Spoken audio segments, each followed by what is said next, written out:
a favor by coming out and just say that, as you know, it's been a very complicated issue for the military. It's been a very confusing issue for the military. And I think I'm doing the military a great favor. Mr. President, do you have any response to the Russian president expelling 755 workers from our entity? No, I want to thank him because we're trying to cut down on payroll. And as far as I'm concerned, I'm very thankful that he let go of a large number of people because now we have a smaller payroll. There's no real reason for them to go back. So I greatly appreciate the fact that they've been able to cut our payroll for the United States. We'll save a lot of money. Mr. President, was it approppriate for the FBI to raid the home of Paul Manafort pre-dawn in the early I thought it morning was a of the very, very strong signal or whatever. I know Mr. Manafort, haven't spoken to him in a long time, but I know him. He was with the campaign, as you know, for a very short period of time, relatively short period of time, but I've always known him to be a good man. I thought it was a very, you know, they do that very seldom. So I was surprised to see it. I was very, very surprised to see it. Have you spoken to the FBI director about it? Excuse me? Have you spoken to the FBI director about it, or the No, I have not. I have not. But to do that early in the morning, whether or not it was appropriate, you'd have to ask them. I've always found Paul Manafort to be a very decent man. And he's like a lot of other people, probably makes consultant fees from all over the place. Who knows? I don't know.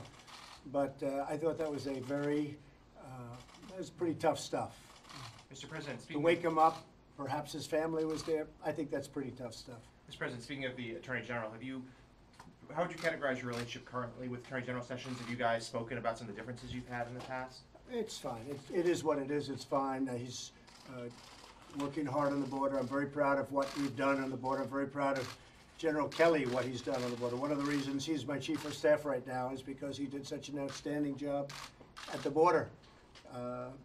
We're down 78%. Nobody thought that would be, I mean, in the old days with other administrations, if you were down 1%, that was considered a big thing. We're down 78% at the border, and nobody thought that was possible. So I'm very proud of General Kelly. He's now chief of staff. At the same time, I'm very proud of what we've done over the last 6 months between Supreme Court, between tremendous amounts of legislation that's been passed. You know, we had 42 to 48 bills passed. I'm not talking about just executive orders. I'm talking about bills passed. We had massive executive orders. We got rid of record-setting amounts of regulations, and a lot of it is statutory where it's a 90-day period, then you have to wait, then it's another 90-day period, you have to wait 30 days. Much more is coming out. And I believe in regulation. You have to have some regulation, but we're going to have a small percentage of regulation compared to what we have. And I think that's why you see business enthusiasm's the highest it's been in 18 years, why unemployment is the lowest it's been in 18 years, and then the unemployment rate just came out. It's the lowest it's been in 18 years. And with that being said, we have companies moving into the United States, whether it's Foxconn, you saw the two large auto companies moving back, probably they'll go to Michigan, but they're negotiating with various states. We have done a lot in a short period of time, so I'm very proud of it. I think that General Kelly is going to be a fantastic chief of staff, however. Mr. President, are you going to increase the U.S. military presence in Asia? We are going to look at what's happening in Asia. We're looking at it right now. We're constantly looking at it. I don't like to signal what I'm going to be doing, but we are certainly looking at it. And obviously, we're spending a lot of time looking at, in particular, North Korea. And we are preparing for many different alternative events at North Korea. He has disrespected our country greatly. He has said things that are horrific. And with me, he's not getting away with it. He got away with it for a long time between him and his family. He's not getting away with it. It's a whole new ballgame. And he's not going to be saying those things, and he's certainly not going to be doing those things. I read about we're in Guam by August 15th. Let's see what he does with Guam. He does something in Guam, it will be an event the likes of which nobody's seen before, what will happen in North Korea. And when you say that, what do you mean? You'll see. You'll see. And he'll see. Is that a He dare? will see. It's not a dare. It's a statement. It has nothing to do with dare. That's a statement. He's not going to go around threatening Guam, and he's not going to threaten the United States, and he's not going to threaten Japan, and he's not going to threaten South Korea. No, that's not a dare, as you say. That is a statement of fact. Mr. President, can you talk about the nuclear posture and what your priorities are there? Yeah, nuclear to me, number one, I would like to de-nuke the world. I know that President Obama said global warming is the biggest threat. I totally disagree. I say that it's a simple one. Nuclear is our greatest threat worldwide. Not even a question, not even close. So I'd like to de-nuke the world. I would like Russia and the United States and China and Pakistan and many other countries that have nuclear weapons, get rid of them.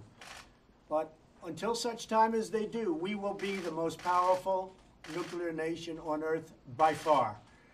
The first order I gave to my generals, as you know, Mike, my first order was I want our nuclear arsenal to be the biggest and the finest in the world. And we've spent a lot of money, a lot of time, and a lot of effort. And it's in tip-top shape and getting better and getting stronger. And until such time as this scourge disappears, we will be so much better and so much stronger than anybody else. And nobody, including North Korea, is going to be threatening us with anything. Sir, what specifically have you changed in the nuclear arsenal? And the reason I ask is that a lot of experts yesterday, in response to your tweet, said that modernizing the arsenal takes many years. It can't be done in 6 months. It's a long process that's only just begun. We've done a lot of modernization, but we've done a lot of renovation. And we have it now in very, very good shape. And it will be in much better shape over the next 6 months to a year. Mr. President, It's a very important thing. Actually, it was the first. Military is very important to me. As you know, I did extremely well with the military vote, Mike and I. But my first order was we have to do the military, but before we do the military per se, we're going to do the nuclear. And we are in very strong shape. We are going to be increasing our budget by many billions of dollars because of North Korea and other reasons having to do with the anti-missile. So we are going to be increasing our budget by many billions of dollars. We'll probably be able to report that over the next week. As you know, we reduced it by 5%, but I've decided I don't want that. We're going to be increasing the anti-missiles by a substantial amount of billions of dollars.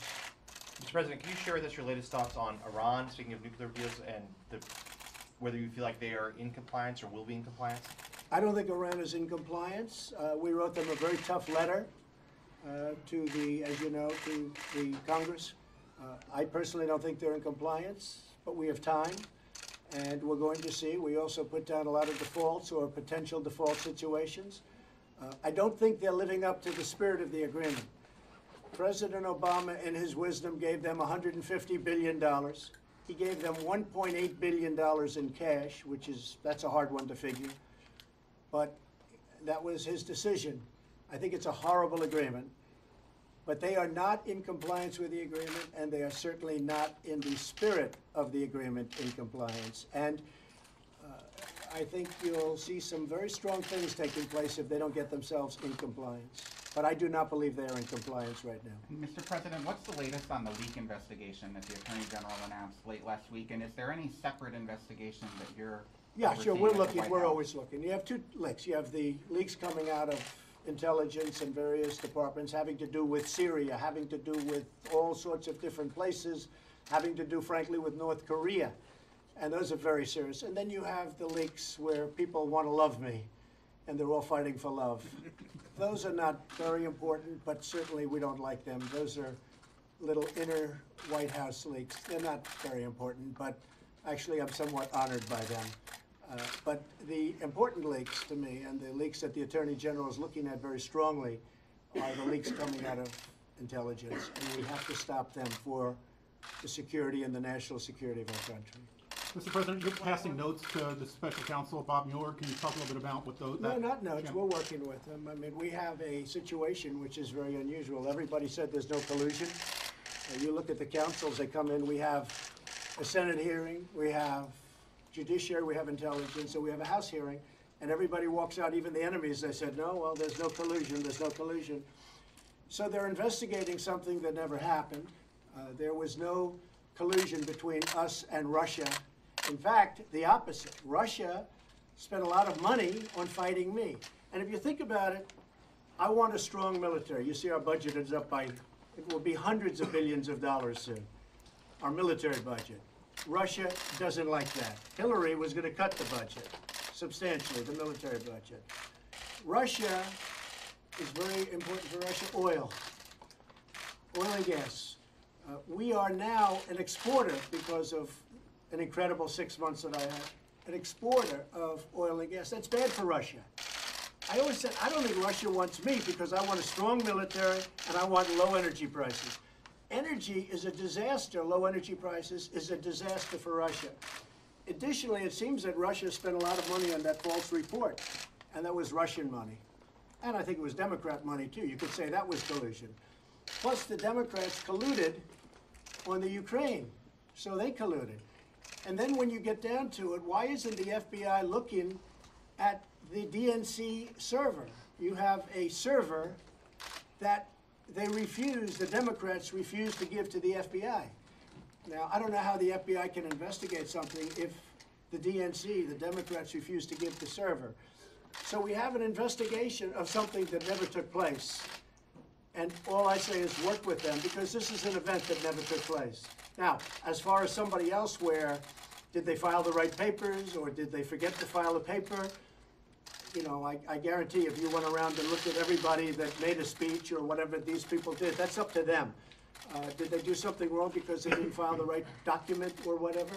Perhaps you'll have to look at them, but I guarantee you this, probably a lot of people in Washington did the same thing. Mr. President, given your harsh criticism of Democrats just now, how are you going to bring them in on things like infrastructure or healthcare? Well, we'll have to see. I'm not sure that we will bring them in. I mean, maybe we'll bring them in, maybe not. I think the infrastructure bill will be bipartisan. In fact, frankly, I may have more support from the Democrats. I want a very strong infrastructure bill. We've, as of this moment, spent over $6 trillion in the Middle East. As far as I'm concerned, when I say spent, we've wasted $6 trillion in the Middle East, and yet we can't fix our roads and our bridges and our schools and our airports. And I think that's a very sad situation. So I'm very strong on infrastructure, and a lot of Republicans are, but I know a lot of Democrats are also. I think that'll work out. I think it's going to work out very well. Mr. President, have you thought about or considered leading to dismissal of the special counsel? Is there anything that Bob Mueller could do that you would send you in that direction? I haven't given it any thought. I mean, I've been reading about it from you people. You say, oh, I'm going to dismiss him. No, I'm not dismissing anybody. I mean, I want them to get on with the task, but I also want the Senate and the House to come out with their findings.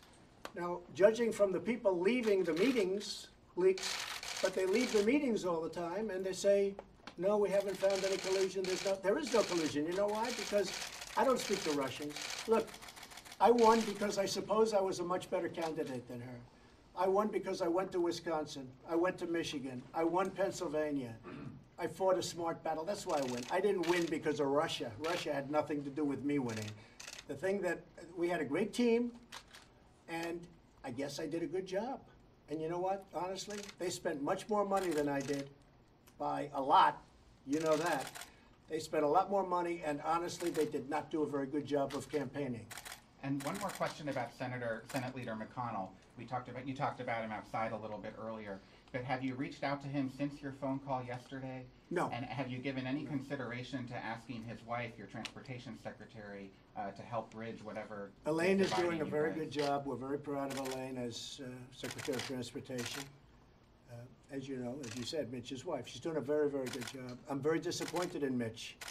But if he gets these bills passed, I'll be very happy with him. I'll be the first to admit it. But honestly, repeal and replace of Obamacare should have taken place. And it should have been on my desk virtually the first week that I was there or the first day that I was there. I've been hearing about it for 7 years. So repeal and replace should have taken place.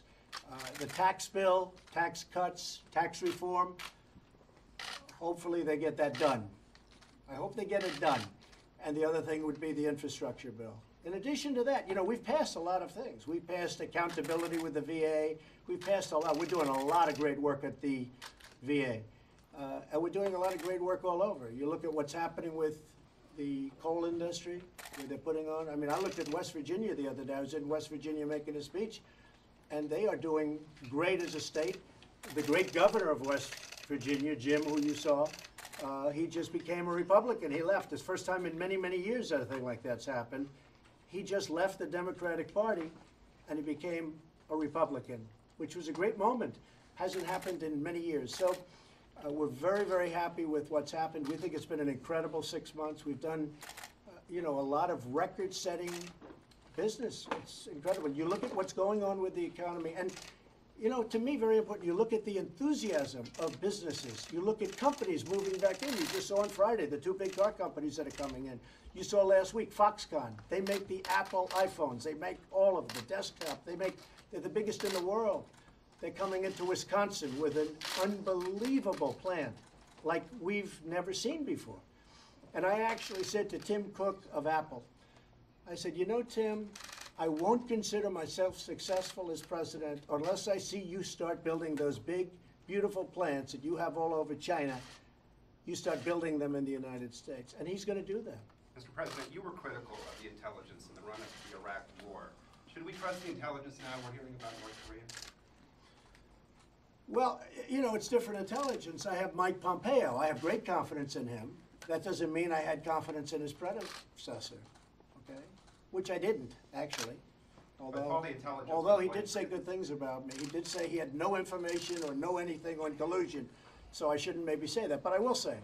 But I have tremendous confidence in Mike Pompeo. Dan Coates, fantastic. I mean, we have people. I think your new head of the FBI is going to be, I think I've done a great service for this country. I think that Christopher will do a fantastic job as the head of the FBI. So, look, nobody has greater respect for intelligence than Donald Trump. But you have to have the right leaders. I think we have great leaders right now.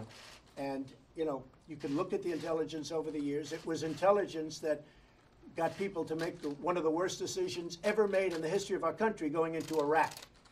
Because they said there were no weapons. You look at it. It ended up being there were no weapons of mass destruction. They said, if you listen to them, weapons of mass destruction were all over the place. But they were not there. That was intelligence. I have great respect for intelligence as led by the people that I have in charge now. We have great people, and I think it's going to lead us to tremendous victories, and that's what we need. What is that intelligence telling you about North Korea and the nuclear? It's telling me a lot of things, but you'll probably find out about it before anybody else, right?